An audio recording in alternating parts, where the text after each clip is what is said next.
afternoon, good people, and sorry for the delay.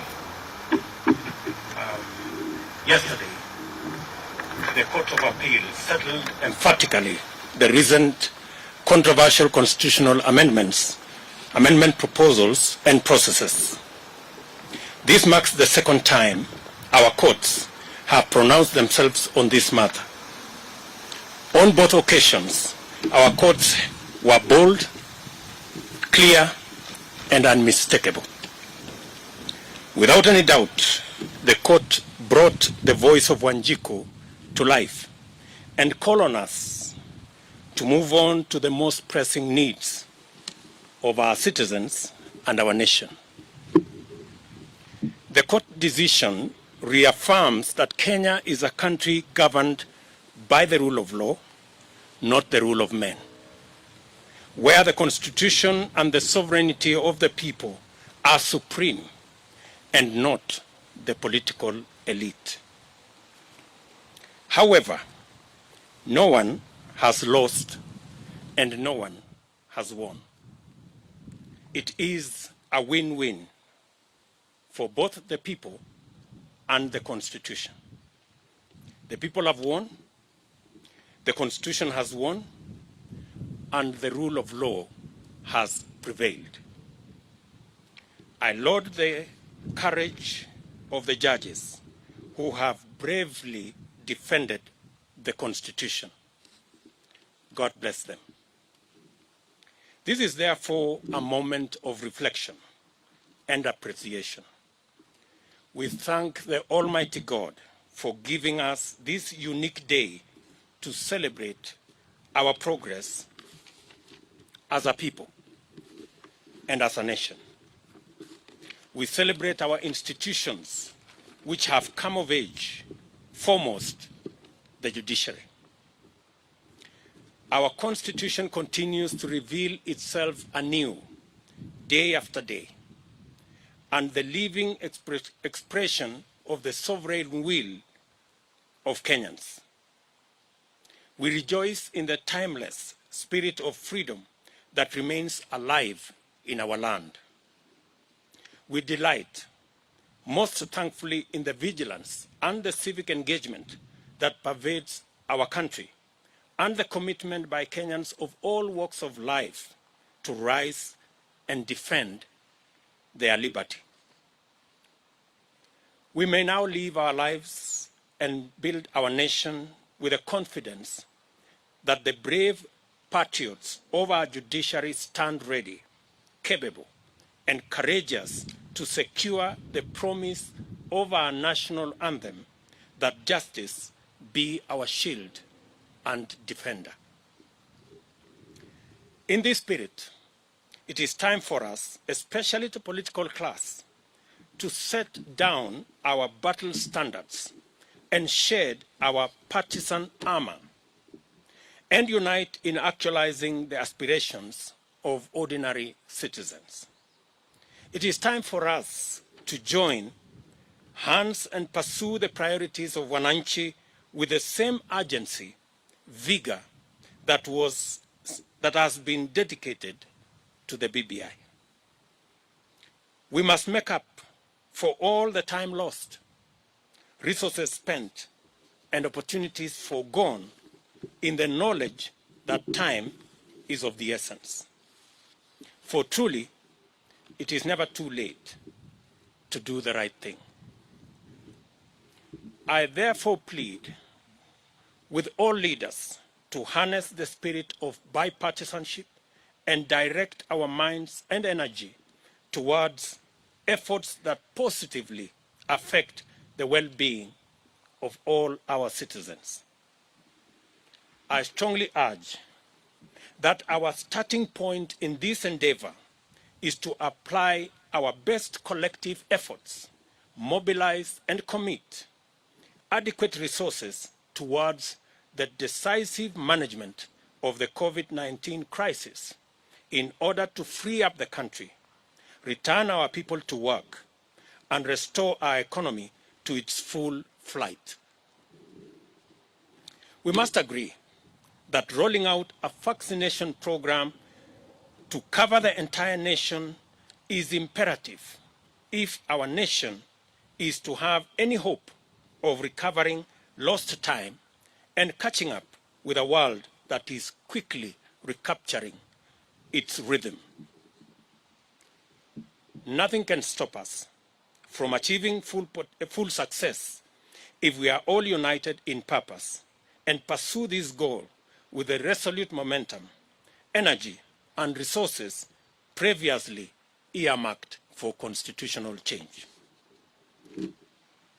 Together with this, we must urgently retrace our path to the Big Four agenda, which packaged a comprehensive raft of policy interventions, programs, and projects aimed at creating millions of jobs for our young people, rejuvenating our agriculture and livestock sectors for food security, agro-processing, value addition, and manufacturing, and also securing the health of millions of citizens through the universal health coverage.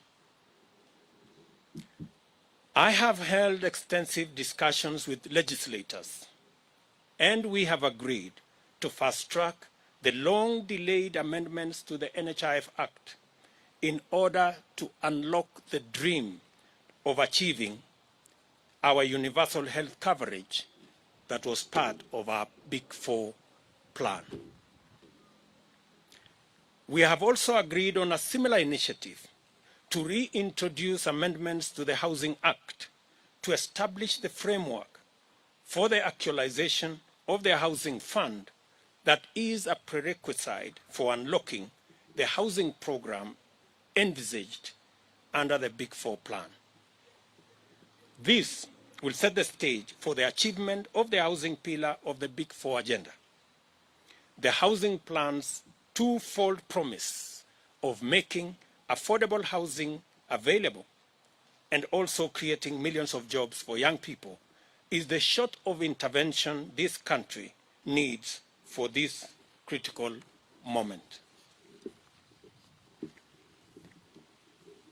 We should work with Parliament in its full bipartisan strength to create the legislative framework required to facilitate mobilization of resources necessary to radically transform agricultural production and productivity. This should enable Kenyans to achieve food security and nutrition sufficiency and create a surplus for diversified agro-processing and manufacturing under the industrialization plan. This effort will finally rise to the challenge of moving over 2.5 million families from food nutrition poverty and perennial dependency on food relief. Going forward, we shall need to focus on strengthening and recalibrating our economic policy and programs to deal with the most pressing, the most urgent, and the most consequential needs, beginning with a deliberate, thorough, and purposeful reckoning with the chronic problem of youth unemployment. We must figure out a way of enhancing productivity and competitiveness while creating millions of job opportunities as a matter of urgent priority. A related and urgent intervention that will help in this effort will be to reorganize and consolidate financing of micro, small, and medium enterprises to liberate them from the chokehold of Shylocks and an exorbitant interest rate regime that presently stifles the promise of meaningful growth and stalls the possibility of enterprise development and wealth creation.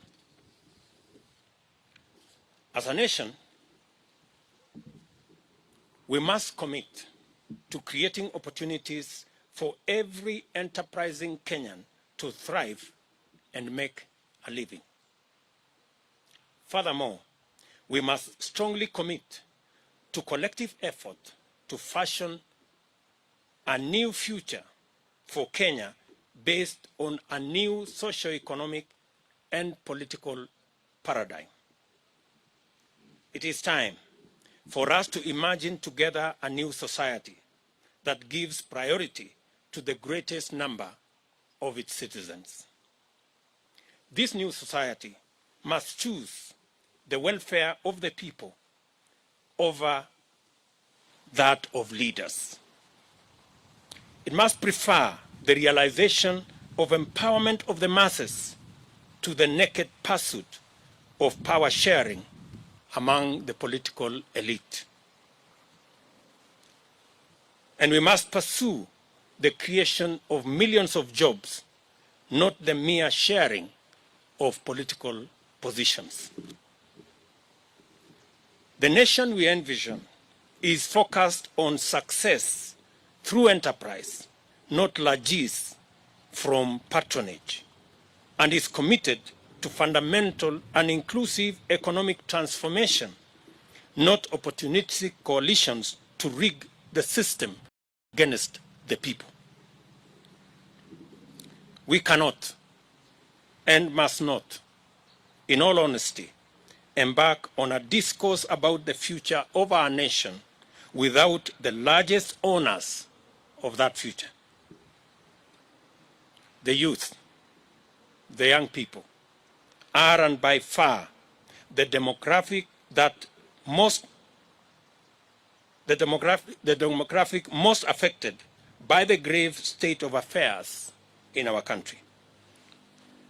The overwhelming majority of young people suffer the brunt of joblessness. Many have been driven to depression. Many have become victims of drug abuse syndicates. And the vast majority are hostages of burdensome debts. Today, I call on each and every young person in our country to step forward, to stand up to be counted, to summon their energy, talent, knowledge, and expertise to imagine, fashion, and create a new Kenya. I urge the young people of our nation to refuse to be sidelined, to resist to be marginalized, but to assume their rightful place at the center of national discourse. Your place at the center of the national discourse is your right. Do not wait to be invited. Your future and that of our nation is anchored and premised on your readiness to assume your rightful position.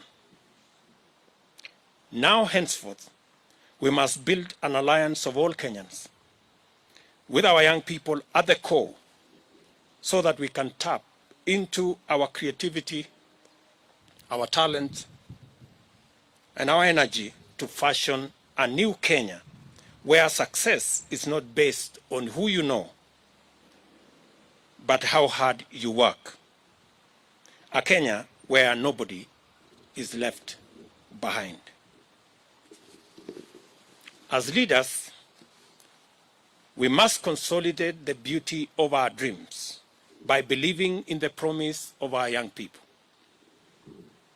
We must deliberately, purposefully, and meaningfully turn to and keep our focus on listening to the youth and ceding ever greater space for them to express themselves and actualize their aspirations. The issues affecting our young people must be our most important priorities, and they must be at the core of all future-oriented policies and actions. United as brothers and sisters in this great task, with the Almighty God going ahead of us, let us build this, our nation, together. Thank you very much.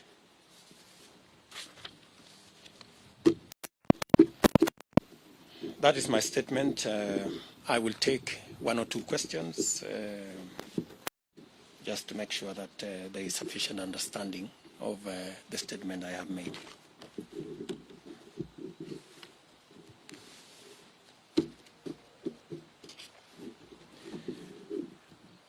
Do we have any questions, or the statement had sufficient clarity?